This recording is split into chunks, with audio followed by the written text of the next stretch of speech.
President Obama there at the election. This is quite something. If you look at the last three Democratic nominees running for president, all three of them believe they were cheated out of an election. Hillary Clinton is talking about it much more than Al Gore or John Kerry at this point. Let's start there. Let's bring in our panel.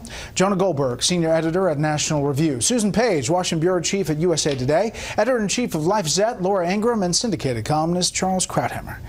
Jonah. There's a lot one can focus on here. I think short of getting 5 o'clock shadow and wearing wingtips on the beach, her transformation into full Nixonian bitterness is complete. The idea that literally every single possible variable was to blame except for her and her actions was really kind of remarkable. It's kind of mesmerizing watching this thing. And, you know, we forget that this is a side of the Hillary that's always been there. In her memoirs, she writes about this vast conspiracy that Chief Justice Rehnquist was leading against her and her husband. This is the woman who's kept, her personal Beria, Sidney Blumenthal, employed for decades, who's a conspiracy monger. And it's this sort of Manichaean worldview that she is a force for truth and justice, and all of these evil forces are to blame for anything bad that ever happens to her. Susan. You have to wonder who this does any good for, because it doesn't do any good for Hillary Clinton and her reputation and kind of her standing. She doesn't look big in this interview. She looks small, and it can't help the Democrats. You know, there are a lot of people looking backwards at this election for the Democrats with the congressional inquiries into Russian meddling. But Democrats also need to start looking forward to what they stand for. And we know from these special elections, it's not enough to just run against Trump. You need to have a positive message, and it's not clear what direction Democrats are going, what they stand for, but we know that Hillary Clinton finding fault with everybody except herself for losing the last election does not help her party. And to the credit of some of the interviewers, they pressed her on a couple of issues. For example, here's one of the questions about the Goldman Sachs speeches she gave for a lot of money. Why did you do those? I don't. Why do you have Goldman Sachs here? Because they pay us. They paid me. When you're the Secretary of State, people want to hear what you talk about. The most common thing that I talked about in all those speeches was the hunt for bin Laden. Men got paid for the speeches they made. I got paid for the speeches I made. And it was used, and I thought it was unfairly used and all of that, but it was part of the background music. Laura.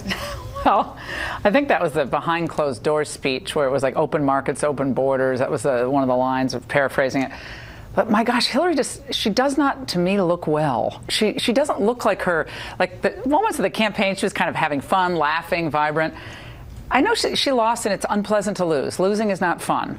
But the inability to see the lack of a campaign that connected with blue-collar Americans who had been left behind by both Republicans and Democrats after all this time, with all of her education and all the help she got from CNN and the DNC, who colluded together to help her. I don't know why she's complaining about the DNC. They were hurting Bernie. They weren't hurting her, so that was odd. Her idea that the election, I guess, was rigged. They made fun of Donald Trump for saying the election was rigged. Remember after that Colorado caucus vote, they were all ridiculing him, but I mean, the Democrats and the left and Hillary Clinton, combine them all together, throw in Elizabeth Warren, she's next maybe, they're like the new tinfoil hat conspiracy contingent.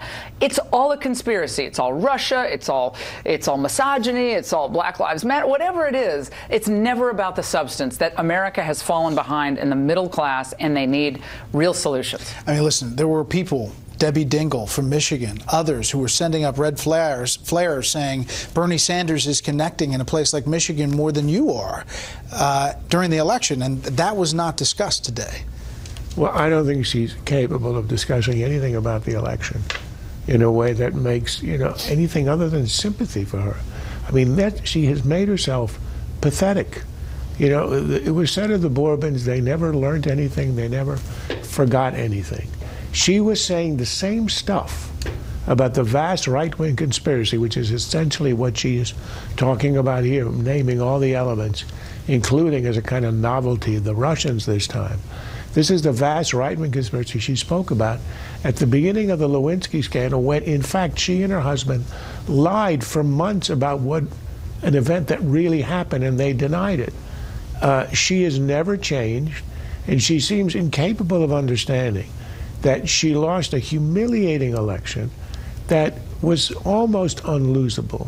And that was because she never knew why she was running. The pathos of her actually sending emails to her staff in the middle of a campaign after essentially being on the road for 8 years and begging them to come up with a theme. If you don't know why you're running for president, you shouldn't be running for president. I want to turn to the